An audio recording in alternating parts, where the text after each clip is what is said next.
इस कार्यक्रम के प्रायोजक हैं रोजगार डेवलपर्स। नमस्कार, आप देख रहे हैं पल्स 24 न्यूज। मैं आपके साथ दिव्या पेन्योली। वक्त हो चला है नेशनल बुलेटिन का, लेकिन उससे पहले नजर डालते हैं हेडलाइंस पर।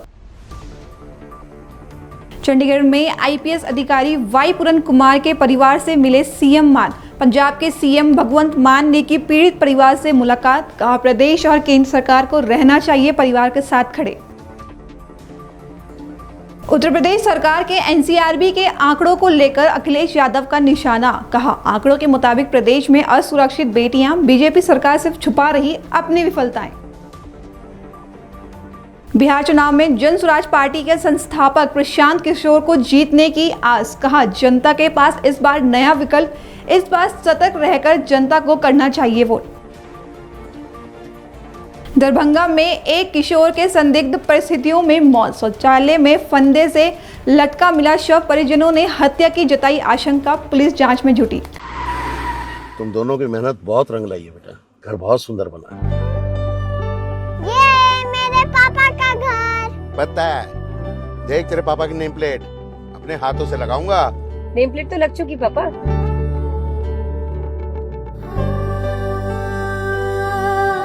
असल मेहनत तो आपने की है पापा, मुझे इस काबिल बनाने के लिए। वो जिंदगी भर किराए के मकान में रहे, लेकिन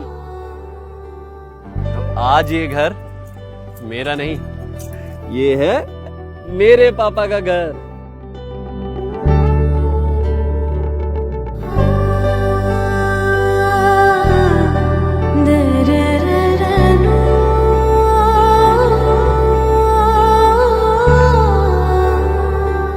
उड़ान सपनों की, आंगन खुशियों का और साथ सकर्णी का।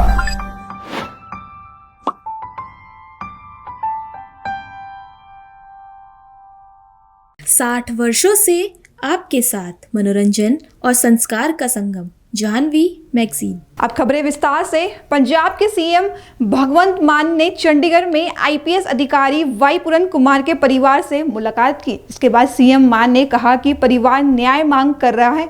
मैं हरियाणा के मुख्यमंत्री और केंद्र सरकार से अनुरोध करता हूं कि वे इस परिवार के साथ खड़े रहें। साथ ही सीएम ने कहा कि मैंने राज्यपाल से मुलाकात की और उनसे इस मामले में हस्तक्षेप करने का अनुरोध किया। कैसे उम्मीद रहती है कि हमारा दुख सुख जो है हमारा वो साझा करेंगे सबके साथ। तो मैं अपनी उस बहन को हौसला ही दे सकता हूँ। क्या हौसला? उन्होंने कहा है जी, हम तो नौकरी पेशा लोग हैं, हमने नौकरी करनी है, पूरे परिवार ने करनी है, छोटी बच्चियां हैं, वो भी मतलब बहुत इंटेलिजेंट लड़कियां हैं, मिली थी दोनों बच्चियां, वो भी पढ़ रही हैं कि जी हमें इंसाफ दे दो। वो तो कहते मैंने वो 8 तारीख को आई, कहते मैंने उसी दिन बोल दिया था कि 9 तारीख को पोस्टमार्टम करवा लो, एफआईआर कर दो बस। तो एफआईआर की, उसमें नाम ही नहीं लिखा किसके खिलाफ है। तो इसका मतलब तो कुछ उनके मन में है कि इसको बाद में कुछ कर लेंगे, इसका टेम्परिंग कर लेंगे या कुछ भी कर लेंगे। सीएम साहब, एक ऑफिसर दे नाल हो जा हो रहा है, ऑफिसर फैमिली दे नाल, आम लोग का दे नाल क्या होगा? नहीं, एक नाकामी लग रही है या कोई कॉन्स्पिरेसी? नहीं, देखो जो उन्होंने लिखा है अपने उसमें तो उन्होंने कहा कि मेरी हर रोज बेइज्जती करते हैं फलां अफसर में। अच्छा, वो लिख भी उन्होंने उच्च अधिकारियों को चिट्ठियां भी लिखी कि जी मेरे साथ ऐसा हो रहा है, क्यों नहीं काउंसलिंग की, क्यों नहीं उन अफसरों को बिठा के बात की। मैं पिछले 4.25 साल से पंजाब में मुख्यमंत्री हूँ, मेरे अफसरों में थोड़ा बहुत होता रहता है, कोई बात नहीं, ह्यूमन साइकी है, नेचर है। मैं तो बिठा के बात कर लेता हूँ, यार क्यों लड़ते हो, पंजाब के लोगों के लिए सेवा करनी है।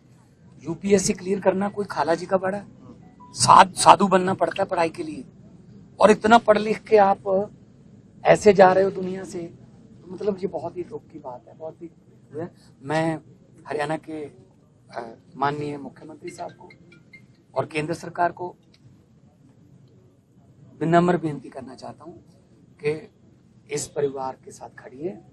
उनको कोई एक बंदे को बचाने के लिए आप कानून को ताक पे नहीं रख सकते कि जी आपका कोई फेवरेट अफसर होगा, नहीं उसको कैसे करें जी, उसको ना करें जी, क्या बात, कानून से ऊपर थोड़ी होता है कोई। तो इसलिए लोगों को लगे कि हाँ इंसाफ हो भी रहा है, दिखना भी चाहिए इंसाफ, होना भी चाहिए, दिखना भी चाहिए साथ में। गवर्नर साहब ने मिलकर आए, उससे गल हुई है क्योंकि वो प्रशासक ने चंडीगढ़ से गवर्नर साहब को मैंने ये रिक्वेस्ट की कि जी आप इंटरव्यू कीजिए, आप प्रशासक हो चंडीगढ़ यूटी के सारे, तो आप बिठा के अफसरों को और परिवार को बिठा के बात करो, बात करके अब वो मिट्टी रोलने का क्या फायदा हुआ।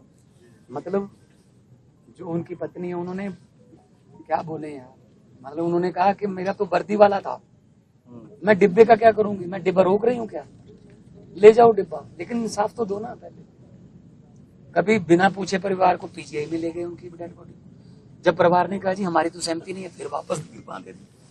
कम से कम मतलब इनकी भावनाओं की तो कदर करो। आज 5वां दिन है, पोस्टमार्टम नहीं होता है। हाँ, भावनाओं की तो कदर करो ना। मतलब बूढ़े माँ बाप है, एक कहा जाता है कि दुनिया में सबसे बड़ा, हमारे कल्चर में ये कहा गया है, दुनिया में सबसे बड़ा बोझ, सबसे बड़ा वजन क्या माना गया है, बाप के कंधे पर बेटे की अर्थी, सबसे बड़ा बोझ। और ये परिवार, वो बुजुर्ग जो है वो ये बोझ को झेल चुके हैं, तो फिर उनके डिसीजन मेकिंग ऑफिसर हैं। बेटी पढ़ाओ बेटी बचाओ का जो देश में वो चलाया था, तो इनकी पत्नी का बहुत बड़ा हाथ था उस स्कीम को लागू करवाने में और उसका जो खाका तैयार करा। सर हरियाणा सीएम नाल गल करोगे तुसी? हरियाणा गवर्नमेंट टॉप ऑफिसर्स को बचाने की कोशिश कर रही है सर। कुछ ना कुछ तो होगा ना, अगर एफआईआर में नाम नहीं लिख रहे, बाकी सब कुछ लिख रहे हैं। सर हरियाणा सीएम दे नाल भी तुसी गल करने दी कोशिश करोगे? मैं आपके जरिए भी मैंने मैसेज दिया, मैं खुद भी करूंगा बात, क्योंकि ये अब पार्टी लेवल, अब पॉलिटिक्स लेवल, लेकिन ये कुछ नजर पिछले पहले तो कई सालों से हो रहा था, लेकिन अब तो ये जग जाहिर हो गया कि मतलब एक समाज को जानबूझकर षड्यंत्र के तहत मतलब टारगेट किया जा रहा है कि दलित भाईचारा है, दलित है, ये कैसे आगे ऊपर, वही वाली बात के बर्दाश्त नहीं करना बस उनको। क्यों नहीं करना भाई, सिस्टम में आए हैं, कोई वो सिफारिश लगा के तो आए नहीं, यूपीएससी क्लियर करके आए हैं, आईपीएस क्लियर करके आए हैं, इससे पहले सत्यम में काम करते थे, आईआईएम अहमदाबाद के स्टूडेंट हैं, कोई छोटी मोटी बात है, वहाँ एडमिशन नहीं मिलती। तो इसलिए मैं भी मांग करता हूँ कि जल्दी से जल्दी के केंद्र सरकार और राज्य सरकार, चलो सेम ही पार्टी है बीजेपी, वो परिवार के साथ बात करके उनकी भावनाओं की कदर करते हुए इनको इंसाफ दें। लखनऊ में मुख्यमंत्री योगी आदित्यनाथ ने एक प्रेस वार्ता को संबोधित करते हुए कहा कि लौह पुरुष सरदार वल्लभ भाई पटेल महान स्वतंत्रता संग्राम सेनानी होने के साथ ही अखंड भारत के शिल्पी भी हैं। अखंड भारत आज तो स्वरूप हमें भारत का दिखाई देता है, इसके शिल्पी के रूप में पूरा भारत लौह पुरुष सरदार वल्लभ भाई पटेल का स्मरण करता है। साथ ही सीएम ने कहा कि उनके प्रति सदैव प्रतिज्ञा ज्ञापित करता है। लौह पुरुष सरदार वल्लभ भाई पटेल महान स्वतंत्रता संग्राम सेनानी होने के साथ ही अखंड भारत के शिल्पी भी हैं। अखंड भारत आज जो स्वरूप हमें भारत का दिखाई देता है, इसके शिल्पी के रूप में पूरा भारत लौह पुरुष सरदार वल्लभ भाई पटेल का स्मरण करता है, उनके प्रति सदैव कृतज्ञता ज्ञापित करता है।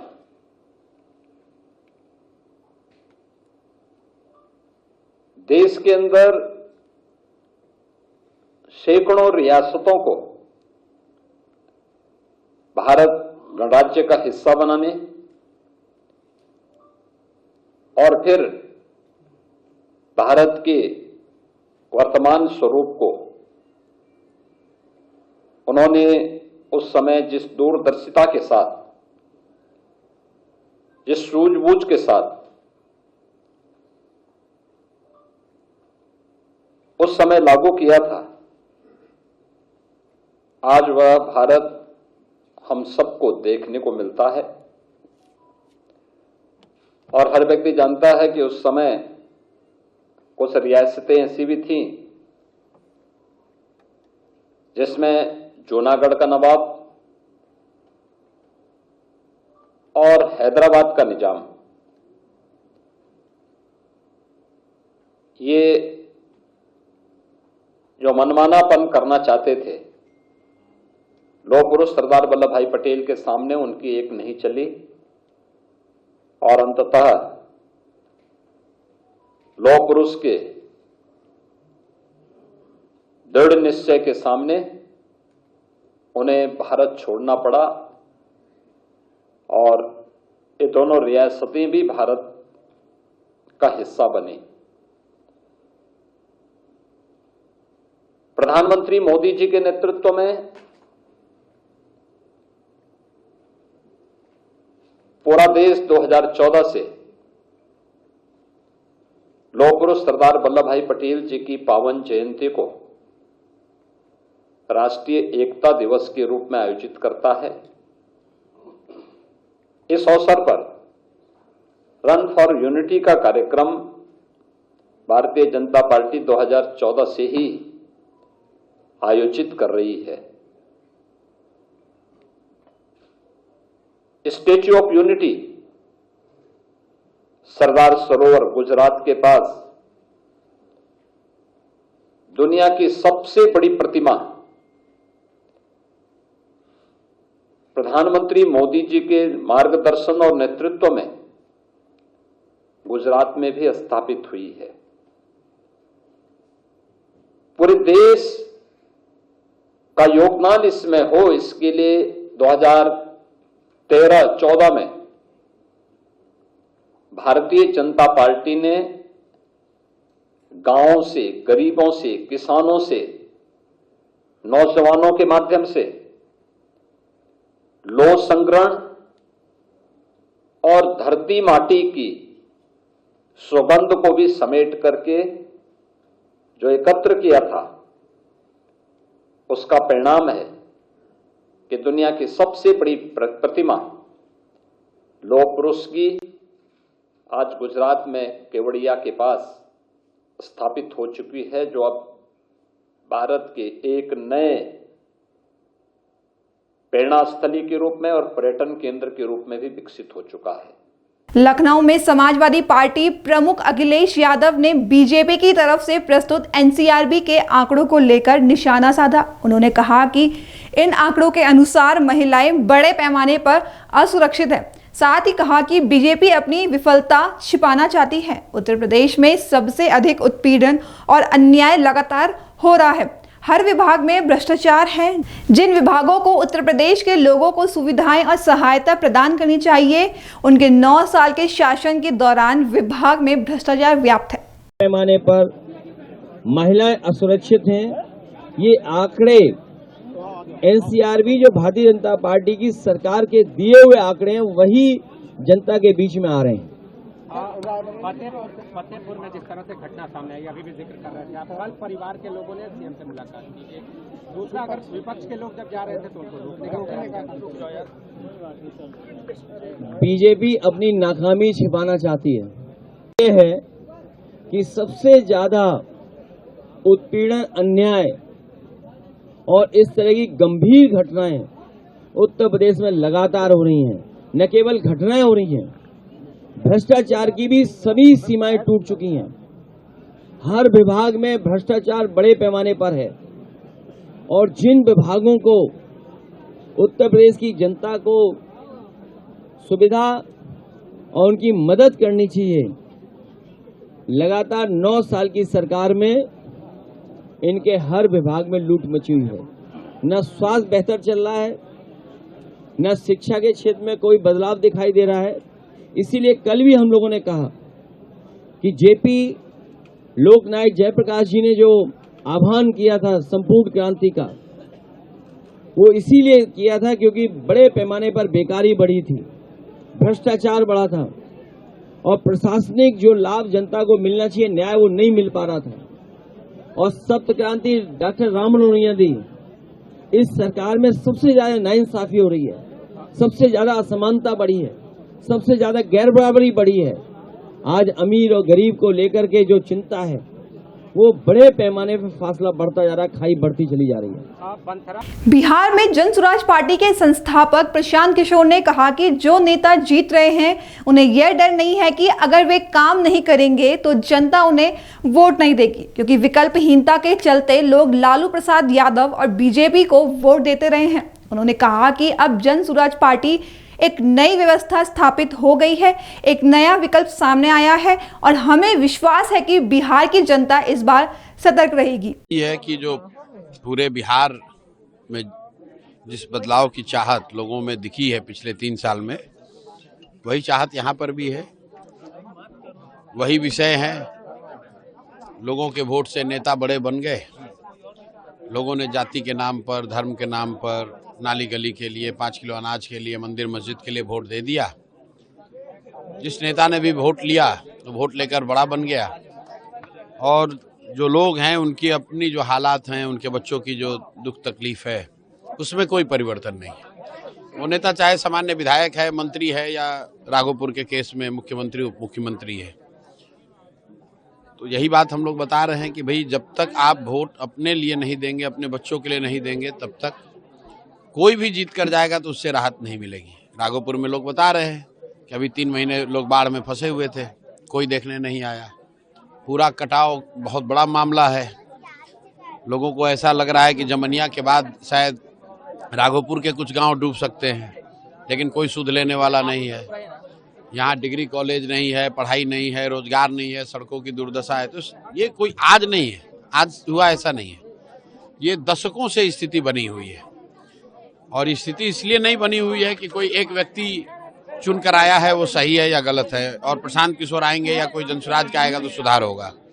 स्थिति इसलिए है कि लोग 5 वर्षों तक इतनी दुख तकलीफ में जीने के बाद भी कल जब वोट होगा तो ये अपनी बात भूलकर, अपना तकलीफ भूलकर जाति धर्म के नाम पर वोट दे देंगे। तो आज यही देखा है, और लोगों को ये जहां भी मौका मिला ये समझाने का प्रयास किया है कि भाई आप एक बार अपने बच्चों के लिए जगिए, सजग होइए, उनके पढ़ाई रोजगार के लिए वोट दीजिए, बाढ़ कटाव के लिए वोट दीजिएगा तो आपका सुधार होगा। हमको कुछ देखने की जरूरत नहीं, आप दिन भर घूमे हैं, ये देख लीजिए। मैं रोज कहता हूँ कि जब भी राघोपुर की बात होती है कि मुझे लगता है कि लालू जी जैसे बड़े नेता का ये एक तरीके से गृह क्षेत्र है। राज्य के मुख्यमंत्री और उप मुख्यमंत्री का विधानसभा क्षेत्र इतना पिछड़ा पूरे देश में कोई नहीं होगा। मैंने बिहार का भी जिक्र किया, अभी नालंदा का। सारे कमियों के बाद भी नालंदा को अगर आप हरनौत की तुलना करेंगे राघोपुर से तो जमीन आसमान का फर्क दिखेगा। तो अगर इसी व्यवस्था में नीतीश जी अपने जिला का, पूरे बिहार का करे न करे, अपने जिला का, अपने विधानसभा का तो कम से कम कुछ सुधार किया है, तो राघोपुर में भी वो सुधार हो सकता था। तो कहीं न कहीं जो मूल बात है कि जो नेता जीत रहे हैं उनके मन में ये डर ही नहीं है कि हम काम नहीं करेंगे तो जनता हमको वोट नहीं देगी, क्योंकि विकल्प के अभाव में लोग लालू जी के डर से भाजपा, भाजपा के डर से लालू जी को वोट देते रहे हैं। अब जनसुराज की एक नई व्यवस्था बनी है, नया विकल्प आया है, और हम लोग का विश्वास है कि बिहार की जनता इस बार सजग होगी अपने बच्चों के लिए, अपने लिए, अपने बच्चों के भविष्य के लिए और अपनी रोजमर्रा की समस्याओं के लिए। अगर होंगे तो सुधार होगा, नहीं होंगे तो ये जो दुर्दशा चल रही है इसे आगे चलता रहेगा। गुजरात की अमरेली में जफराबाद नगर पालिका ने विकास सप्ताह के अंतर्गत नगर पालिका टाउन हॉल में विभिन्न कार्यक्रमों का आयोजन किया। इस मौके पर जफराबाद नगर पालिका अध्यक्ष रवीनाबेन बारिया ने विकास कार्यों की प्रस्तुति का उद्घाटन किया, साथ ही स्वास्थ्य कार्ड और धन्यवाद कार्ड वितरित किए। इतना ही नहीं, पीएनजी स्वास्थ्य निधि के लाभार्थियों को थैले और सफाई कर्मचारियों को पीपी किट प्रदान की। नगर पालिका द्वारा आयोजित विकास सप्ताह 2025 कार्यक्रम आयोजन थયેલ, જેમાં અધ્યક્ષ પદે શ્રીમતી રવીનાબેન પ્રફુલભાઈ બારિયા પ્રમુખ તરીકે હાજર રહેલ। પ્રમુખ પ્રતિનિધિ પ્રફુલભાઈ બારિયા, ચેરમેન કનૈયાલાલ સોલંકી, તમામ નગરપાલિકાના સદસ્યો, સ્ટાફ, કર્મચારીઓ સૌ હાજર રહેલ। જેને અંતર્ગત પીએમ સ્વનિધિ યોજના અંતર્ગત જેમને લોન મળેલ એમને ચેક વિતરણ, વિવિધ કાર્ડ વિતરણ અને વિવિધ કાર્યક્રમોના લોકાર્પણ જે થવા જઈ રહ્યા છે એના વિશે માહિતી આપેલ અને આગળ પણ હવે જે કંઈ કાર્યક્રમ થશે, આવતીકાલે પણ કાર્યક્રમ છે એ બધાનું આયોજન કરેલ હતું। दरभंगा जिले के लहरिया सराय थाना क्षेत्र स्थित लोहिया चौक के बाल सुधार गृह में एक किशोर की संदिग्ध परिस्थितियों में मौत हो गई। किशोर का शव शौचालय के फंदे में लटका मिलने से हड़कंप मच गया। सूचना मिलते ही जिलाधिकारी कौशल कुमार सहित कई अधिकारियों ने मौके पर पहुंचकर घटना का जायजा लिया। तो वहीं परिजनों का आरोप है कि भरत की हत्या की गई थी। उनके अनुसार भरत को मोहनपुर में आगजनी के मामले में पुलिस ने हिरासत में लिया था और बाद में सुधार गृह भेजा गया था, जहां उसकी मौत हो गई। लड़का कैसे मर गया है? लड़का के देखिए कल मिल कर आए मम्मी, लड़का को बहुत अच्छा से बात किया, अच्छा से बोला। हमारा बेटा अच्छा से बोला। हम सवेरे भैंसी में चला गया था तो ये मुखिया के दूरा पर से समाज भेजा से बच्चा के मन खराब है आइए, तो हम आए ना तब तो ये बच्चा के गए तब बच्चा के लेकर चोरी के लेकर भाग गया। बच्चा को हम मिलने नहीं दिया, देखने नहीं दिया है। हमको मिलने नहीं दिया है। एक आदमी गया था बाथरूम में ना, सुई देखा था, सुई वाला और सिरिंज वाला देखा था, दवाई वाला खोल देखता था और गमछा बांध दिया था झूठे के लिए। अच्छा, आप आरोप लगा रहे हैं कि आपके लड़का को सुई दे के मार दिया गया? हाँ, इतना घुस दिला था, सुई दे के मार करके उसको फांसी पर लटकाया गया। अच्छा, कह रहे हैं प्रशासन से आप क्या मांग कर रहे हैं? इंसाफ, जो इंसाफ कर देगा वही। इंसाफ हम मांगे छे कि जनते हमर बउआ गेलैया उनते विपना के आ गुअरबा के फांसी देवे के है। हमने जान लिया, एगो से साइन नहीं लिया, दोनों से साइन दिया तो वो मुंह ऐसे का विपना बंधने रहा मुंह को। कल के कि तू साइन कर न तो हमारा भाई के जब कर देरी न भेलै आ तू छूट कर जेबी तो तोरो जब कर देबो, तोरो जब हम काइए दे बहुता लोखा हमरा कथी करतौ रे बाप रे बा ऐसे करके। अच्छा, कौन बोला था? आपके लड़का को बोला था? हाँ। कौन बोला था? विपन कौन? अच्छा, विपन कौन लगेगा? भुयार है। ठीक, भुयार है, एगो गुवाला है। ठीक है, ठीक। अबे कालैया हो। कैसे बेटा आपका कैसे मर गया? बेटा हमर काल खून भेंट का आली आई, बड़ा बढ़िया रहलै। बेटा हमरा कहल कई माई गे कहिया छोड़बी?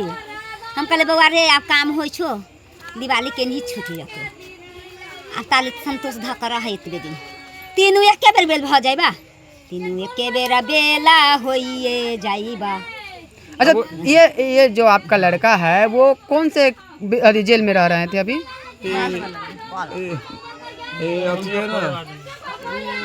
जुमलाल वाला में रह रहे थे क्या? बाल सुधार वाला में? बच्चा वाला में परसों भेजला का परसों। अच्छा, परसों काल हम भेंट का कैली। अच्छा, आप भेंट करके आए थे? तो क्या लगता है आपका जो बच्चा मरा है उसमें आपको क्या लग रहा है? हमरा लगा हमारा बेटा के विपना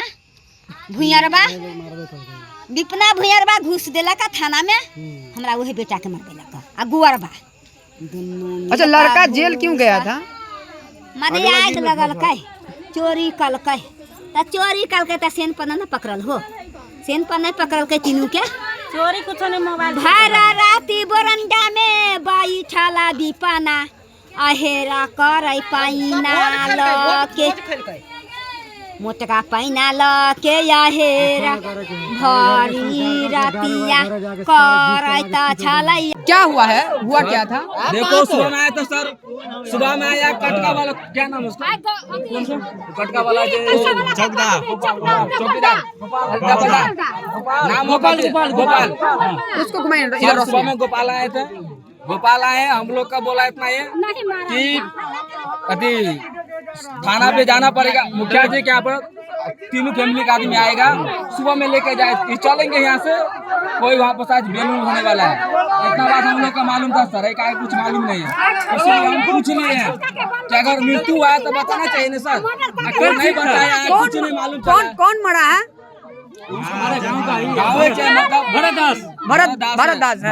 अच्छा, अभी सब पहुंचा है अपने गांव में ही पहुंचा है सर। अच्छा, इसीलिए हम लोग सर उससे पूछ रहे हैं कि सुबह में आया, ये लोग इतना नहीं ना हम लोग का कारण है, कैसे क्या नाम है आपका? सुभाष सर। अभी के लिए बस इतना ही। देश और विदेश की खबरें सुनने के लिए जुड़े रहें पल्स 24 न्यूज के साथ। तब तक के लिए नमस्कार। तुम दोनों की मेहनत बहुत रंग लाई है बेटा, घर बहुत सुंदर बना है। ये मेरे पापा का घर। पता है, देख तेरे पापा की नेम प्लेट अपने हाथों से लगाऊंगा। नेम प्लेट तो लग चुकी पापा।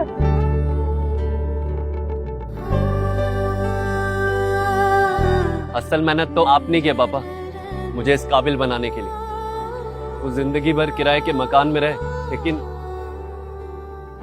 आज ये घर मेरा नहीं, ये है मेरे पापा का घर।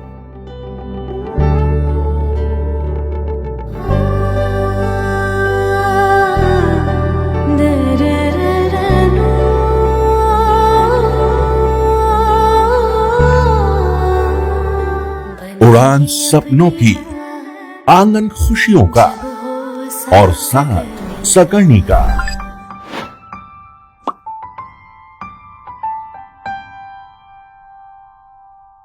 60 वर्षों से आपके साथ मनोरंजन और संस्कार का संगम, जाह्नवी मैगजीन। इस कार्यक्रम के प्रायोजक थे रोजगार डेवलपर्स।